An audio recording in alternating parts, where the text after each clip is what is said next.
ఒక అమ్మకు ఒక కన్నే ఉండేది. దాంతో చిన్నప్పటి నుండి కొడుకుకి వాళ్ళ అమ్మ అంటే అస్సలు ఇష్టం ఉండేది కాదు. ఈ కథ లాస్ట్ వరకు వింటే ఎలాంటి వారికైనా కన్నీళ్లు ఆగవు. ఒక పల్లెటూరులో శాంతి అనే ఒక తల్లికి ఒకే ఒక కన్నుండేది.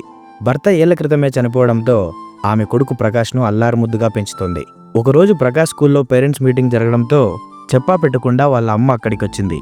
కానీ అక్కడ ఆ పసివాడి స్నేహితులు, ఏ ప్రకాష్, మీ అమ్మ రాక్షసిలా ఉంది, ఒంటి కన్ను అని ఎగతాళిగా నవ్వారు.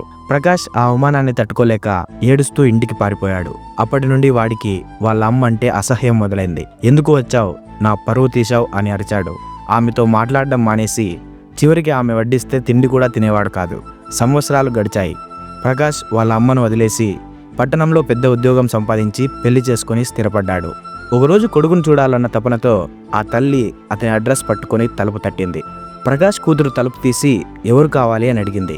లోపల నుండి ప్రకాష్ వచ్చి ఒంటి కన్నుతో చిరిగిన చిరుతో ఉన్న ఆ తల్లిని చూసి, పాప లోపలికి వెళ్ళు, బిచ్చగాళ్ళు వచ్చారని ఆ పాప లోపలికి వెళ్ళగానే తల్లి దగ్గరికి వచ్చి, ఎందుకు వచ్చావు ఇక్కడికి, నా పరువు తీయడానికా, ఇది నీ కొడుకు ఇల్లు కాదు, మళ్ళీ ఇటువైపు కనిపిస్తే చంపేస్తాను వెళ్ళు అని ఆమె ముఖం మీదే తలుపు వేశాడు.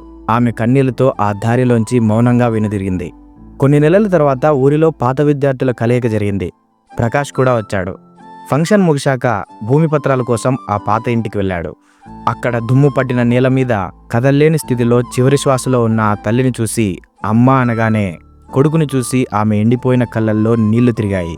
నేను ఫంక్షన్కి రాలేదులే నాన్న, నన్ను చూసి నువ్వు మళ్ళీ నీ స్నేహితుల ముందు సిగ్గుపడతావని, నీ ఇంటికి కూడా ఇంకెప్పుడు రానులే నాన్న, భయపడుకు అని. ఈ నిజం నీకు ఎప్పటికీ చెప్పకూడదు అనుకున్నా, కానీ ఇప్పుడు చెప్పాలి అనిపిస్తుంది అంటూ ఒక నమ్మలేని నిజం చెప్పింది.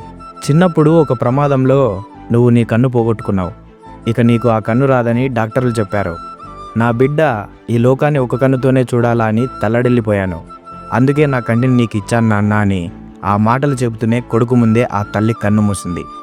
అమ్మ అంటూ ప్రకాష్ గుండెలు పగిలేలా అరిచాడు. ఆ క్షణం ఏ రూపాన్ని చూసైతే జీవితాంతం అసహించుకున్నాడో ఆ రూపమే తన రూపమని తెలిసి వాడు కుప్పకూలిపోయాడు. ఆమె పాదాలపై పడి నన్ను క్షమించమ్మా అని పిచ్చివాడిలా ఏడ్చాడు.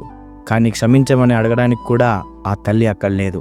ఈ లోకంలో మనం అసహించుకున్న మనల్ని ప్రేమించేది ఒక అమ్మ మాత్రమే. వాళ్ళు మన కోసం చేసిన త్యాగాలు మన కంటికి కనపడవు. దయచేసి తల్లిదండ్రులు ఉన్నప్పుడే వారిని ప్రేమించండి. ఈ క్షణం మీకు మీ అమ్మ గుర్తొస్తే ఈ వీడియోని లైక్ చేసి దయచేసి కామెంట్ బాక్స్లో లవ్ యూ అమ్మ అని ప్రతి ఒక్కరూ కామెంట్ చేయండి. అలాగే మీ ఫ్రెండ్స్ అండ్ ఫ్యామిలీకి కూడా ఈ వీడియోని షేర్ చేసి యూట్యూబ్ ఛానల్ని సబ్స్క్రైబ్ చేసుకోండి. నేను మీ సాయినాథ్, సైనింగ్ ఆఫ్, టీమ్ ఆరి.